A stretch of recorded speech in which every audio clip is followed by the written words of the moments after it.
क्योंकि हम रिश्तों का बॉन्ड मजबूत बनाते हैं। हाईबॉन्ड cement, bonding nation.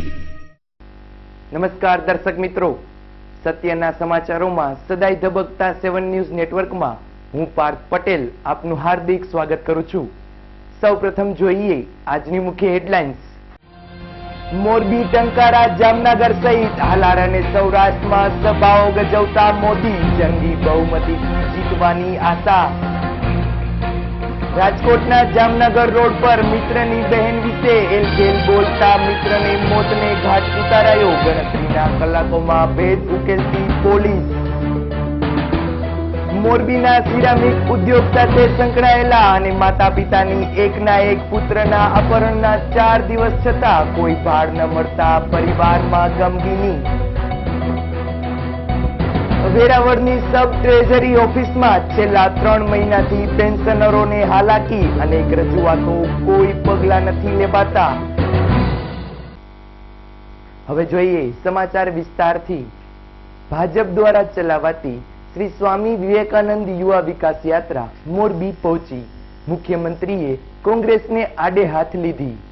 Shri Swami Vivekananda યુવા વિકાસ યાત્રા મોરબી આવી પહોંચી હતી ત્યારે શહેરના રાજમાર્ગો પર યાત્રા ફર્યા બાદ યોજાયેલી જાહેર સભામાં માનનીય મુખ્યમંત્રીશ્રીએ મોરબીને જિલ્લા તરીકે સ્થાપવાની જાહેરાત કર્યા બાદ કોંગ્રેસને આડે હાથ લેતા જણાવ્યું હતું કે સોનિયાજી તેમના ભાષણમાં એવું કહે છે કે કોંગી શાસિત રાજ્યોમાં ગેસના 3 સિલિન્ડર પરની સબસિડી રાજ્ય સરકાર ભોગવે છે, તો ગુજરાતની સરકાર કેમ ન ભોગવે?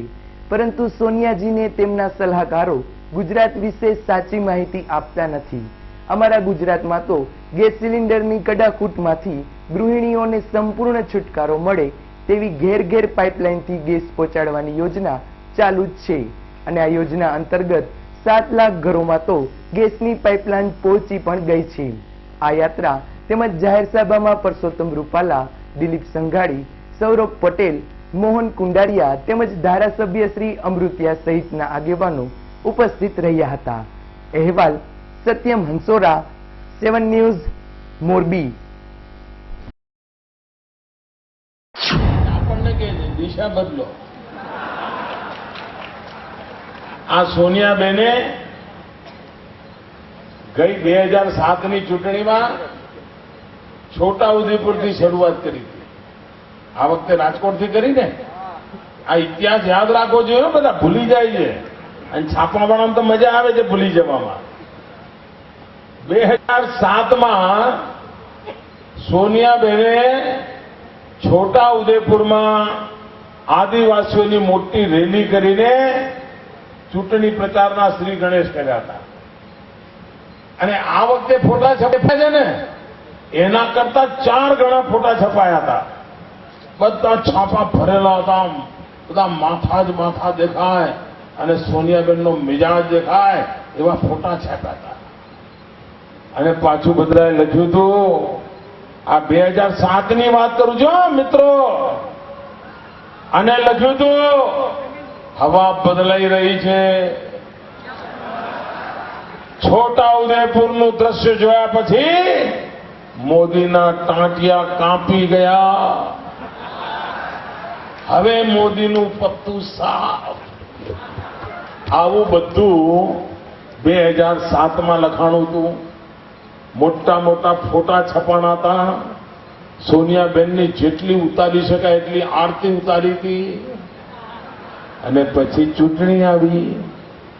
છોટાઉદેપુર પર કોંગ્રેસ હારી ગઈ। બોલો, આ યાદ રાખજો, આ લખવા વાળા વાંચવા વાળા યાદ રાખજો મિત્રો। 2007માં છોટાઉદેપુરથી ચૂંટણી પ્રચાર કર્યો તો કોંગ્રેસ સાફ થઈ ગઈ હતી। રાજકોટમાંથી શરૂઆત કરી છે, આખા સૌરાષ્ટ્રમાંથી કોંગ્રેસ સાફ થઈ ગઈ, સાફ થઈ જશે। હવે એ વખતે તો મોટા ઉપાડે આદિવાસી ભાઈ બધું ચલાવ્યું હતું પણ મેળ પડ્યો નહીં એટલે એમણે આ વખતે દિશા બદલી। કારણ કે એમને દશા સુધારવી છે, એમને દશા સુધારવી છે એટલે એમણે દિશા બદલી અને છોટાઉદેપુરથી દિશા બદલીને રાજકોટ ગયા. પરંતુ લખી રાખજો, તમે ભલે દિશા બદલી હોય મેડમ, પણ તમારી દશા ગુજરાત નહીં સુધારવા દે. દિવસમાં 90 વખત તમારા ત્યાં ટીવી પર આવે છે ને? શું આવે છે? દિશા આવે છે ને? હે? દિશા બદલો, દશા બદલો, આવું આવે છે ને? બરાબર મેં કહ્યું કે નહીં? હવે મને મોરબીના લોકો મારું માર્ગદર્શન કરશો? હું તમને પૂછું કે ભાઈ વાંકાનેર કઈ બાજુ આવ્યું, તો તમે દિશા કેવી રીતે બતાવશો? આમ બતાવશો ને? વાંકાનેર આમ આવ્યું એમ બતાવશો ને? દિશા એવી રીતે બતાવશો ને? હું તમને પૂછું અમદાવાદ ક્યાં આવ્યું, તો ક્યાં આવ્યું દિશા બતાવશો? જરા બતાવો ને, આમ બતાવશો ને? હું પૂછું રાજકોટ કઈ બાજુ આવ્યું, તો કેવી રીતે બતાવશો? આમ બતાવશો ને? તમે કોઈ દિશા આમ બતાવશો ભાઈ? કોઈ આવી રીતે દિશા બતાવે?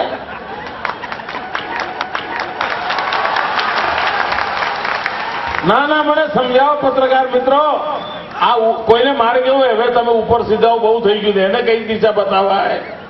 એને મારે આમ બતાવવાનું કે હવે બહુ થઈ ગયું, શ્રાદ્ધનો મહિનો ચાલે છે, ઉપર સીધાઓ. આ ગુજરાતને કોંગ્રેસ ઉપર સીધાવાની દિશા બતાવે છે. કારણ જ્યાં સુધી ગુજરાતના મિજાજ છે ત્યાં સુધી કોંગ્રેસની દશા સુધરે એવી સંભાવના.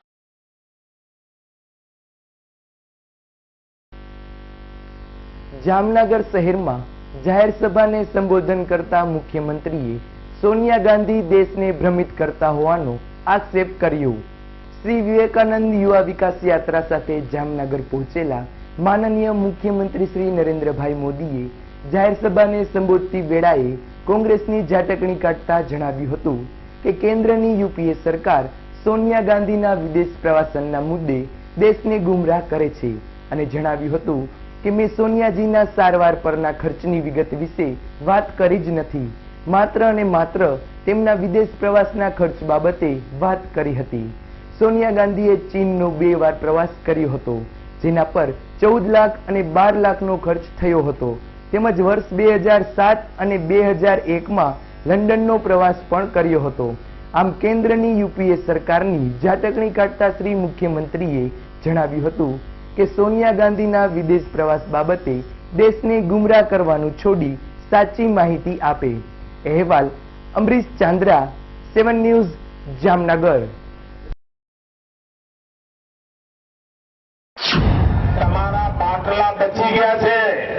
એટલું જ નહીં, અમારી યોજના પ્રમાણે ગુજરાતમાં 20 લાખ કુટુંબોને અમે પાઇપલાઇનથી ગેસ આપવા માંગીએ છીએ.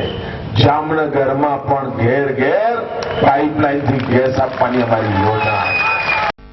રાજકોટમાં રહેતો અને અનેક ગંભીર ગુનાઓમાં સંડોવાયેલો વસીમ 2 તમંચા સાથે ઝડપાયો. ક્રાઇમ બ્રાન્ચની પ્રશંસનીય કામગીરી. શહેરના ગોંડલ બાયપાસ નજીક પીરવાડી વિસ્તારમાં રહેતો વસીમ સુમરા ગેરકાયદે હથિયાર લઈને ફરતો હોવાની બાતમી ક્રાઇમ બ્રાન્ચને મળતા ગોઠવેલી વોચમાં વસીમ સુમરા પલ્સર બાઇક લઈને પસાર થઈ રહ્યો હતો, ત્યારે ઝડપી પાડી તેની તલાશી લેતા તેની પાસેથી 2 દેશી તમંચા અને 2 કારતૂસ મળી આવ્યા હતા. ગેરકાયદે હથિયાર સાથે ઝડપાઈ ગયેલા વસીમની પૂછપરછ કરતા વસીમે એવો બચાવ કર્યો હતો કે પોતાને અનેક ઠેકાણે માથાકૂટો ચાલતી હોય પોતાના સ્વ બચાવ માટે હથિયાર રાખે છે.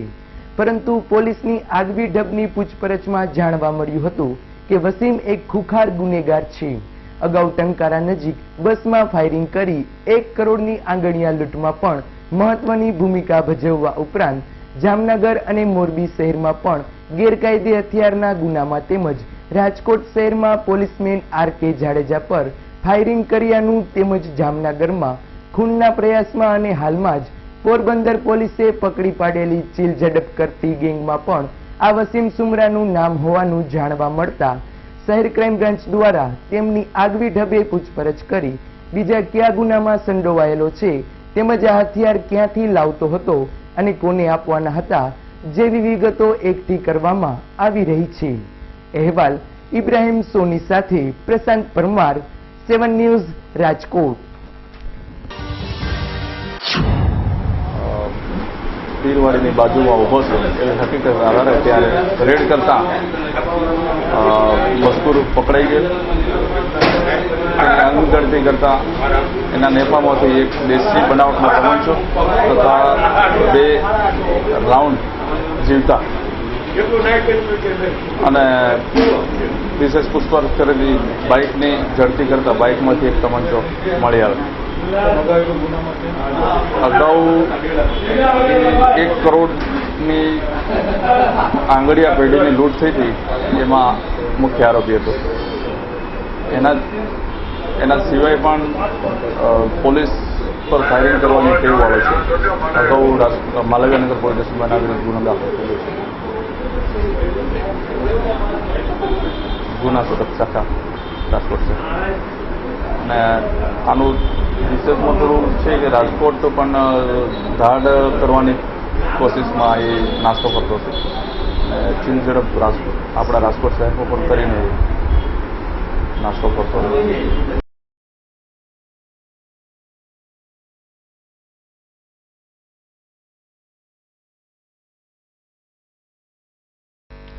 મિત્રની બહેન વિશે અણછાજતું બોલતા મૂળ રાજસ્થાનના આહિર યુવાનને 2 મિત્રોએ દારૂ પીવડાવી રહેસી નાખ્યો.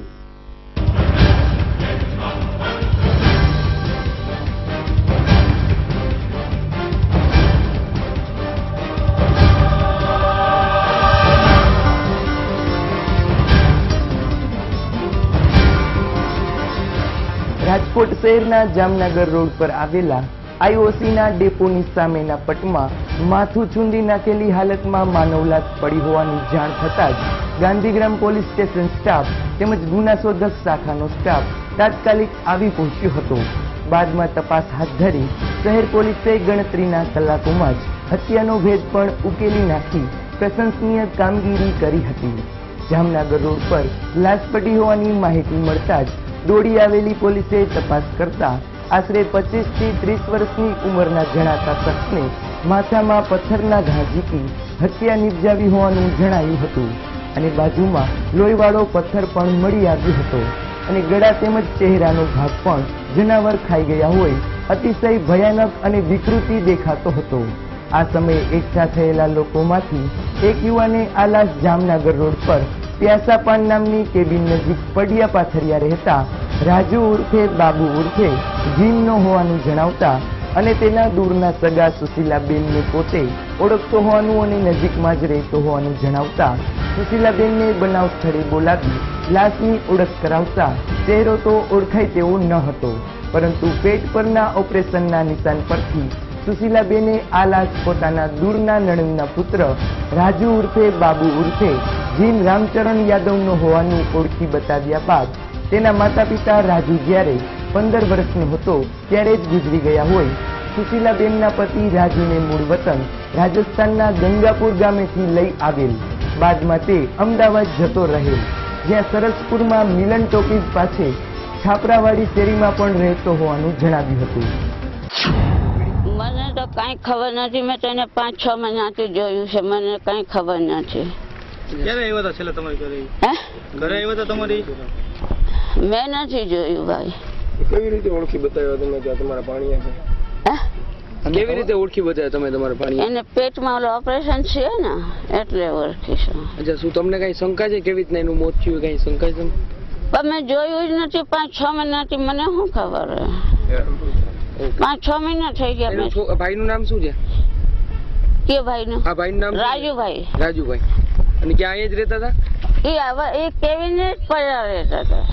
અને તે દારૂ પીવાની ટેવ ધરાવતો હોવાથી સુશીલાબેનના પતિ ગુજરી ગયા બાદ તેને ઘરમાં પ્રવેશવા દેવામાં ન આવતા તે પ્યાસા પાન નામની કેબિન પાસે પડ્યો પાથરિયો રહેતો અને ટ્રકમાં ક્લીનર તરીકે કામ કરતો હોવાનું જાણ્યા બાદ પોલીસે તેના મિત્રોની તપાસ હાથ ધરતા તેના અંગત મિત્રો બજરંગવાડી પાસે સંજયનગરમાં રહેતા મોહિત ઉર્ફે ગજની સુરેશભાઈ ડોડિયા નામનો રજપૂત શખ્સ અને મોમીન સોસાયટીમાં રહેતો ઇમ્તિયાઝ ઉર્ફે ભકો અલીભાઈ શેખની અટકાયત કરી પૂછપરછ કરતા આ બંને મિત્રોએ મળીને જ રાજુનું ઢીમ ઢાળી દીધાનું કબૂલ્યું હતું. મોહિત અને મૃતક રાજુ 6 માસ પહેલા ટ્રકમાં સાથે બેંગ્લોર ગયા હતા. ત્યારે રાજુએ મોહિતને તેની બહેન વિશે એલફેલ કહ્યું હોવાનો ખાર રાખી ત્યાંથી રાજકોટ આવ્યા બાદ પણ બંને વચ્ચે આ જ મામલે માથાકૂટ સર્જાઈ હતી. તેથી ગત રાત્રે રાજુ પાનની કેબીને બીડી લેવા ગયો ત્યારે તેને દારૂ પીવાની લાલચ આપી મોહિત અને ઇમ્તિયાઝ તેને આઈઓસી સામેના મેદાનમાં લઈ ગયા હતા, જ્યાં ત્રણેય સાથે દારૂ પીધા બાદ મોહિતે તું મારી બહેન વિશે કેમ એલફેલ બોલે છે એવું કઈ માથાકૂટ કરતા રાજુ ગાળો બોલવા માંડતા મોહિતે છરી કાઢી ગળાના ભાગે મારી દીધા બાદ તે જીવતો ન રહે તે માટે પાસે પડેલા બેલાના ઘા તેના મોઢા અને માથા પર માર્યા હતા. બાદમાં ઇમ્તિયાઝે પણ બેલાના ઘા મારી તેની મોતને ઘાટ ઉતારી બંને મિત્રો જાણે કંઈ બન્યું જ ન હોય એમ ઘેર જઈને આરામથી સૂઈ ગયા હતા. પોલીસે બંનેની ધરપકડ કરી આગળની કાર્યવાહી હાથ ધરી છે. અહેવાલ Dhiren Rathod, 7 news, Rajkot.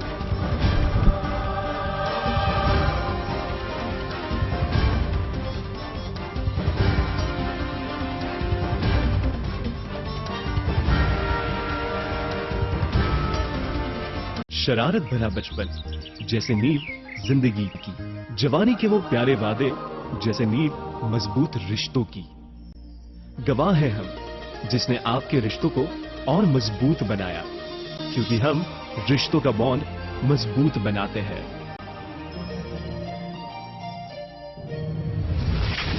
Highbone Cement, bonding nation.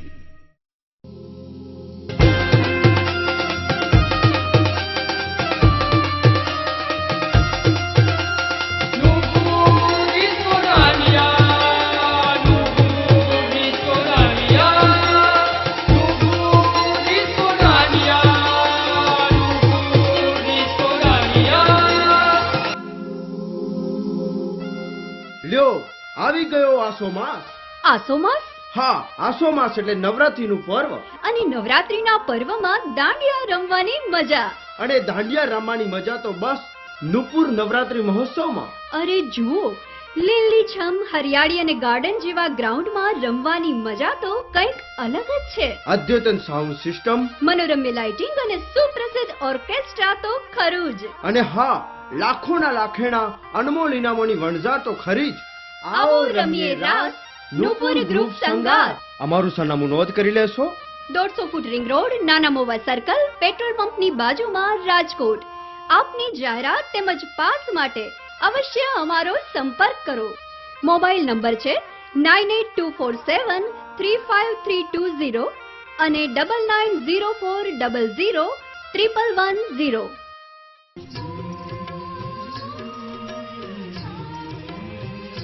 કપડે ના રાખું ડાઘો, મારું નો વાગો.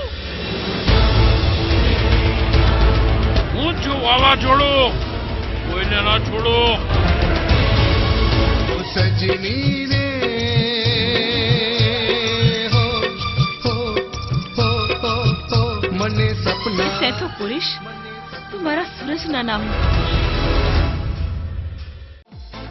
સમગ્ર સૌરાષ્ટ્રમાં એકમાત્ર ISO 9001-2008 સર્ટિફાઈડ મેન્યુફેક્ચરિંગ એટલે IQ ડિઝાઇન, જેમાં તમને મળશે revolving chair, computer chair, office chair, conference chair જેવી અવનવી લેટેસ્ટ ડિઝાઇનમાં અને અવનવા મનપસંદ કલરમાં 100 થી વધારે મોડેલમાં ઉપલબ્ધ. તો પહોંચી જાઓ IQ ડિઝાઇનના અદ્યતન શોરૂમમાં અને પસંદ કરો અવનવી ચેર. 27 ગુંદાવાડી, પલંગ ચોક. ફોન નંબર 0281 2220 002 તેમજ 9825 78997 92277 7772 રાજકોટ.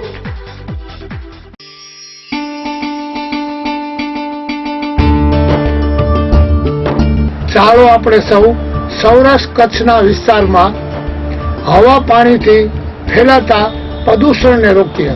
સમગ્ર જીવ જનાવરને શુદ્ધ પાણી, હવા અને વાતાવરણ મળે તેવા પ્રયત્ન કરીએ અને સૌરાષ્ટ્ર કચ્છના પર્યાવરણનું આપણે જતન કરીએ. આપને પર્યાવરણ અંગે કોઈ ફરિયાદ હોય તો અમારો સંપર્ક કરો પ્રમુખ લાલજીભાઈ મહેતા, પર્યાવરણ સુરક્ષા સમિતિ મોરબી, 49 સૂર્યોદય કોમ્પ્લેક્સ, પરા બજાર, મોબાઈલ 98 257 94 12।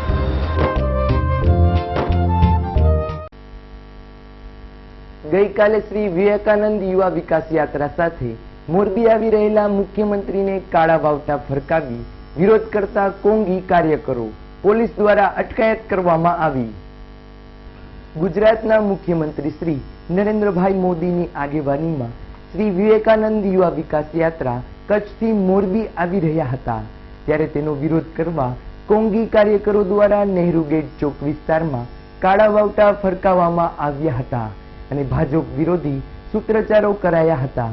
બાદમાં દોડી આવેલી પોલીસે સૂત્રોચ્ચારો કરી રહેલા કોંગી કાર્યકરો જયેશ કાલરિયા, મહેશભાઈ રાજ્યગુરુ સહિતના અનેક કાર્યકરોની અટકાયત કરવામાં આવી હતી।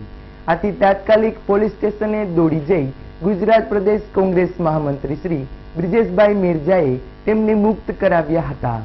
અહેવાલ સત્યમ હંસોરા, 7 ન્યૂઝ મોરબી।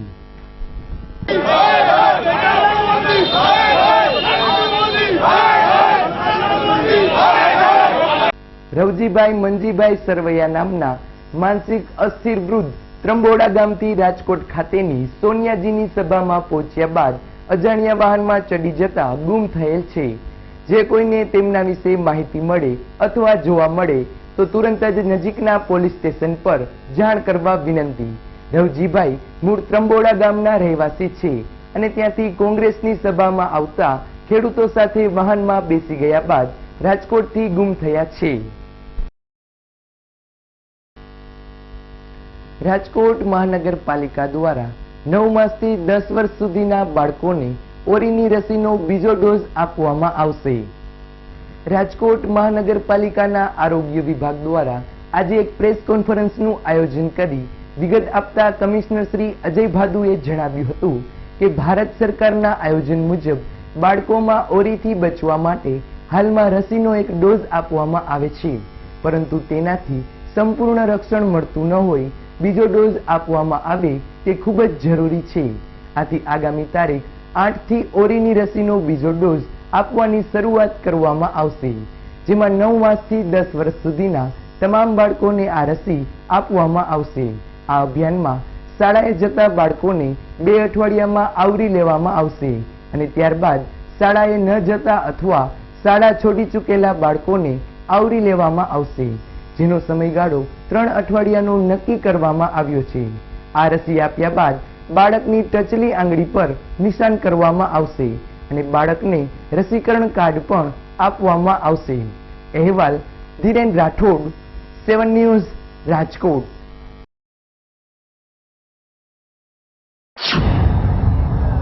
આ સ્કેચઅપ કેમ્પેન રાજકોટમાં 8મી ઓક્ટોબરથી ચાલુ થાય છે અને 5 અઠવાડિયા સુધી આ કેમ્પેન ચાલવાની છે। પ્રથમ 2 અઠવાડિયા સ્કૂલ ગોઈંગ બાળકોને સ્કૂલે 450 થી ઉપર સ્કૂલોમાં જઈને એ ખાસ રસી મૂકવામાં આવશે અને પછીના 3 અઠવાડિયા જે બાળકો સ્કૂલે નથી જતા અથવા તો સ્કૂલે મૂકીને જતા રહ્યા છે આવા તમામ વિસ્તારોમાં જઈને અને અમારા અર્બન હેલ્થ સેન્ટર્સ ઉપર, આંગણવાડીઓ ઉપર 3 અઠવાડિયામાં રસી મૂકવાની કામગીરી ચાલશે।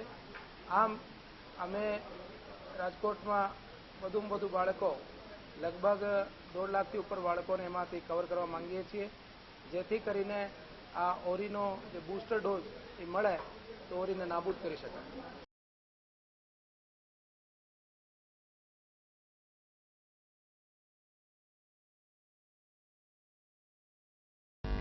હવે વાત કરીએ મોરબીની, તો મોરબીમાં રહેતા અને સિરામિક કારખાનાનું સંચાલન કરતા યુવાન ઉદ્યોગપતિનું અપહરણને 4 દિવસ થયા બાદ આજ સુધી કોઈ ભાડ નહીં મળતા પટેલ પરિવારમાં ગમનો માહોલ સર્જાયો।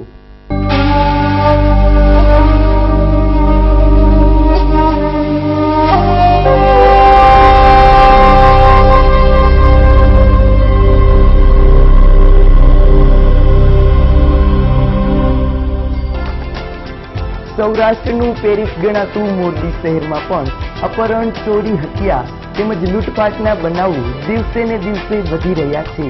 ત્યારે ગત તારીખ 2ના રોજ કારખાને જવાનું કહીને નીકળેલા મોરબીના જાણીતા ઉદ્યોગપતિ ગોવિંદભાઈ પટેલનો પુત્ર પરેશ ઘરે પરત ન ફરતા ગોવિંદભાઈએ પોલીસ દફતરે ફરિયાદ નોંધાવી હતી. ગોવિંદભાઈને એકનો એક પુત્ર હોવાથી પરેશના અપહરણથી પરિવારમાં ભારે ગમનું વાતાવરણ ફેલાઈ ગયું હતું. પિતા ગોવિંદભાઈના કહેવા મુજબ પરેશ સાવ સરળ સ્વભાવનો હતો. તેને કોઈ પણ સાથે દુશ્મની ન હતી. અમને તો કાંઈ લાગતું જ નથી, કોઈ પ્રોબ્લેમ નહીં, કોઈ ઘરનો કાંઈ કંકાસ નહીં, કોઈ બોલાચાલી નહીં. એ નિત્યક્રમ પ્રમાણે જે કારખાને જાય એ પ્રમાણે કારખાને જવા નીકળો અને પહોંચ્યો નથી.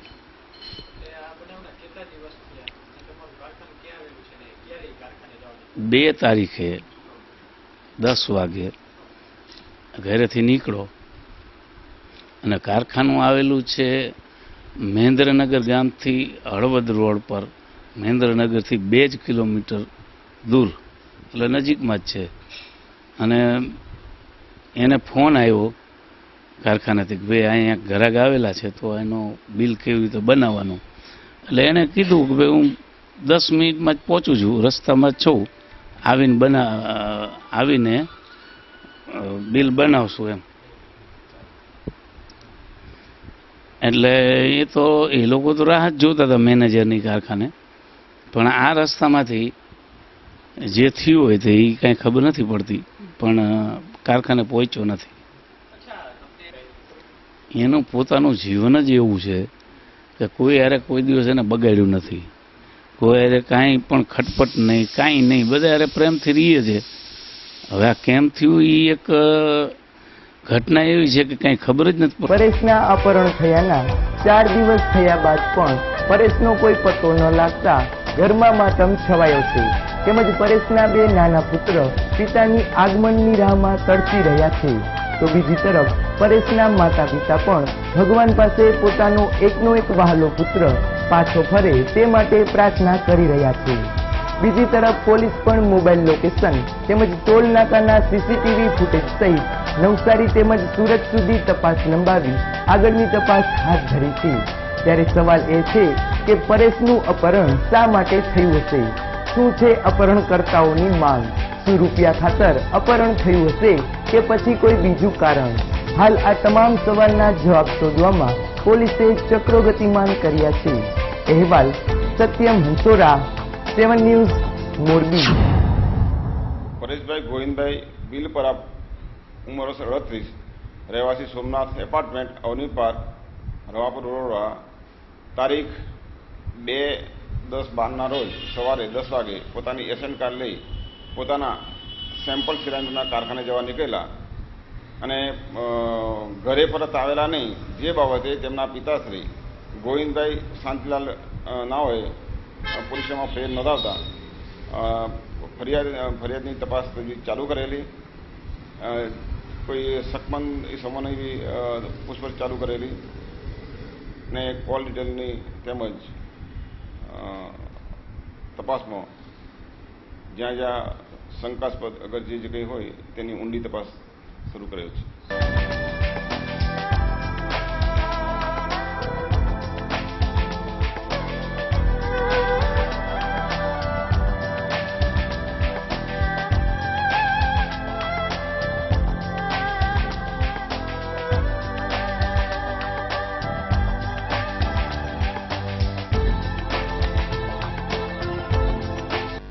વેરાવળમાં સબ ટ્રેઝરી ઓફિસમાં G1ની કનેક્ટિવિટી અવારનવાર ખોરવાઈ જતા પેન્શનરો પરેશાન, અનેક રજૂઆતો છતાં ઉકેલ નહીં.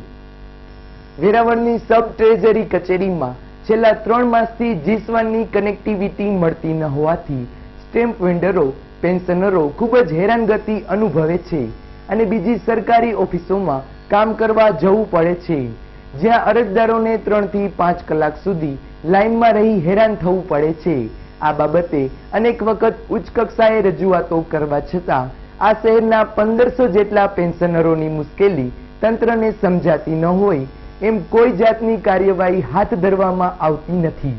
પરંતુ 5-5 કલાક લાઇનમાં રહેતા પેન્શનરોને બેસવા માટે પણ કોઈ સુવિધા ઊભી કરવામાં આવતી નથી. હવે તો રજૂઆતો કરીને પણ થાકી ગયા છે. અહેવાલ ભાવિન દવે, 7 ન્યૂઝ, વેરાવળ.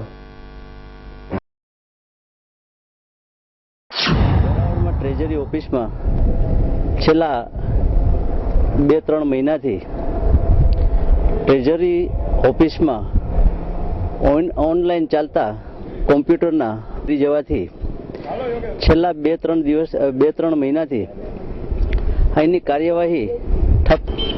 તેના કારણે જે નિવૃત્ત પેન્શનરો છે તેમના પેન્શનમાં અને પગાર વગેરે જે થાય છે તેમાં મુશ્કેલીઓ સર્જાય છે. આ અંગે આ કાર્યવાહી વહેલામાં વહેલી તકે પૂર્ણ થાય તેવી મારી અપેક્ષા છે, જેથી કરીને જે નિવૃત્ત પેન્શનરો છે તેમને ટાઈમસર પેન્શન ચૂકવી શકાય. અને અમે નોટરી તરીકેનું કામ કરતા હોવાથી ટિકિટો, જે નોટરિયલ ટિકિટો છે વગેરે મેળવવામાં પણ અમને ખૂબ જ મુશ્કેલી થાય છે. આથી આ સમસ્યા વહેલામાં વહેલી તકે એનો ઉકેલ આવે એવી અમારી નમ્ર માંગણી છે. આથી આ સમસ્યા જલ્દી ઉકેલાય તેવી અમારી માંગણી છે. ટેકનિકલ ખામી ઊભી થઈ છે, જેના કારણે કોમ્પ્યુટરમાં કનેક્ટિવિટીનો અને અન્ય કોમ્પ્યુટર રન કરવા બાબતે તકલીફ ઊભી થઈ છે, જેના કારણે અત્રેની કચેરીનું રોજનું જે કામગીરી થાય છે એમાં થોડીક મુશ્કેલી સર્જાય છે. પરંતુ એના માટે પબ્લિકને કોઈ પણ જાતની તકલીફ ઊભી ના થાય એને પૂરેપૂરા અમે પગલાં લીધા છે, જેના અનુસંધાને અત્રેની કચેરીએ એમના શક્તિ ઉપરાંતની વધારાની એમના સહકારથી અન્ય કચેરીમાં જઈ અત્રેની નું કામ અન્ય કચેરીમાં લઈ જઈ અને કામ સમયસર પૂરું પાડે છે. અને એના માટે જેવી કે મામલતદાર કચેરી, જેઓનો ખૂબ જ સારો સહકાર છે, એ લોકો એમને ત્યાં કોમ્પ્યુટરમાં અત્રેની કચેરીનો રેકોર્ડ ત્યાં લઈ જઈ એન્ટ્રી પાડી અને કામનો નિકાલ કરવામાં આવે છે. કચેરીમાં જો કામનો લોડ વધારો હોય તો અન્ય કચેરી જેવી કે ફિશરીઝની કચેરી છે ત્યાં પણ અમારો સ્ટાફ જાય છે અને ત્યાં જઈને અમારું કોમ્પ્યુટર પર જે કામ કરે છે.